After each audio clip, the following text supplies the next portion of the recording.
Here is 4 with an exponent of -2. Now that can be converted into fractions if needed.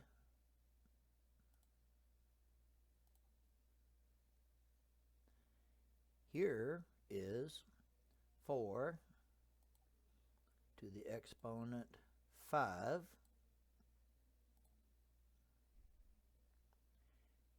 Here is 4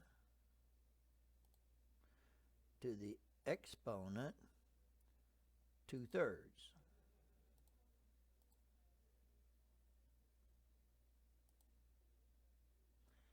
That does not convert into a fraction.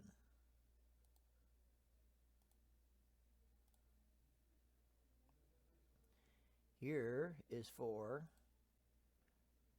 to the exponent 2.15. That likewise is not going to convert into a fraction. Here is the graph of that function on my calculator. From the y equals, I'll use parentheses with 1/2 in parentheses with an exponent of x. Here's what the graph looks like on a standard graphing window. I need to replicate that over on my printed graph. If I look at the table, I can identify some of the points that I need to put on the graph. For example, -2, 4, -1, 2, 0, 1. The rest of them are fractions. Those would be the most logical values to put on the graph. Here is the point -2, 4. Here's the point -1, 2. And here's the point 0, 1. Now, the 1/1/2 is in between the x-axis and the first line up, which was a 1. I don't have to continue putting all the dots. I can kind of freehand the picture because I know from this dot the graph was going up like this and it was going down but never touching the x-axis.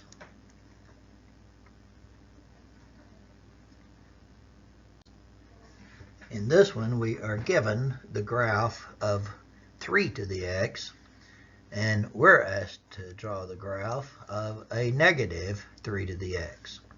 If you recall from a previous chapter, the negative sign on the front flips the graph vertically.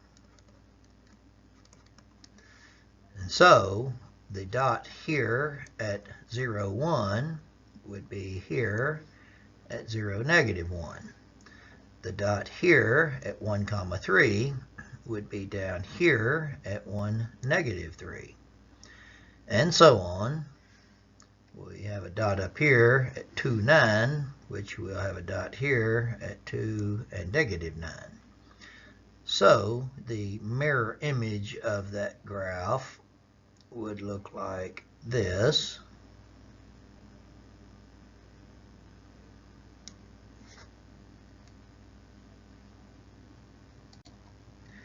The translation given here shifts the graph horizontally 2 units, and the -2 goes right 2. The dot here that was at 0, 1 is going to be here. The dot here that was at 1, 3 is going to be here. Everything is 2 units to the right. So the graph will come out looking like this.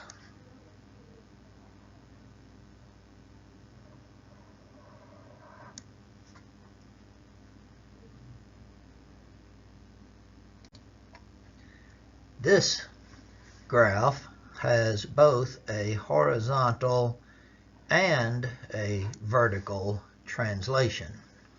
The +2 on the x shifts the graph to the left 2 units. The -2 at the end is down 2 units. And again, we can take individual points, such as this one, and go to the left 2 and down 2, and there is that point. Now really all I need is that one dot, because I know to the right of that dot it's going to curve upward, and to the left of that dot it will gradually go down but never go any further than 2 units below where it was before. In the future we'll solve exponential equations using logarithms. However, for now we're going to do some experimenting and use our knowledge of the properties of exponents. In looking at this expression, there is an exponent of 5 that gives 125. A little experimenting tells us that that exponent is a 3. So the 125 is the same thing as 5 to the 3rd power. 1 over 5 to the 3rd power, by the properties of exponents, is a 5 to the -3 power. So if 5 to the x is equal to 5 to the -3, then x has to be equal to -3.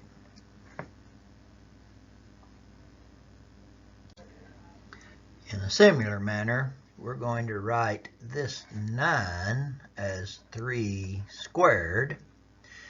And using the properties of exponents, if we have a 3 squared to the x minus 2, that's 3 to the 2x minus 2, which would be 2x minus 4.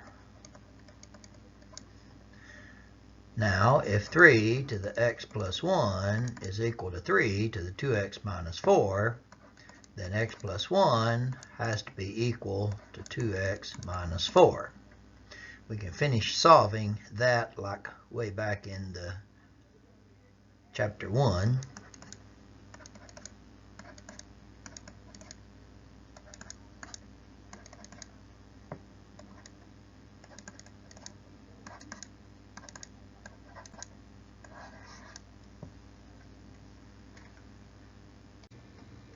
We're given the formula for continuous compound interest. We're going to use the 8,000 for the P. 5% is the interest rate R, which we'll have to use the decimal value for. And the T is the 6 years. So we have 8,000 E 0.05 and 6. We'll enter that into our calculator. Starting with the 8,000, the E is on the left side of the keypad above the LN key. So second LN gets us the E and the exponent box. And then we can finish typing the 0.05 in parentheses and the 6. Rounded to 2 decimal places, the nearest cent, that would be 10,798 and 87 cents.